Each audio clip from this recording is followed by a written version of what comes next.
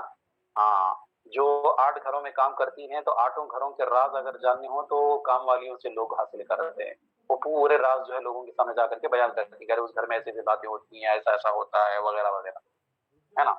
تو یہ بہت غلط بات ہوتی ہے کہ گھر کی نوکرانی جو ہوتی ہے، کام کرنے والی جو ہوتی ہے، اس کو گھر والے اس کو ایک اپنے گھر کے فرد کی طرح اس کو رتبہ دیتے ہیں، اس کو اس کے اوپر اعتماد کرتے ہیں، اور وہ ان باتوں کو لے جا کر کے پھیلاتی ہے عوام کو۔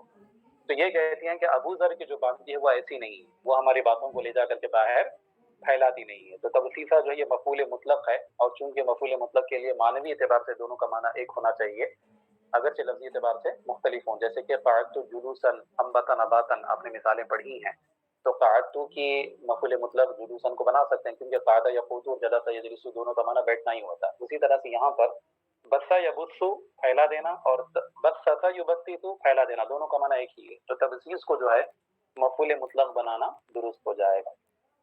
ترجمہ کریں گے کہ وہ ہماری باتوں کو خوب خوب نہیں پھیلاتی، بہت زیادہ نہیں پھیلاتی۔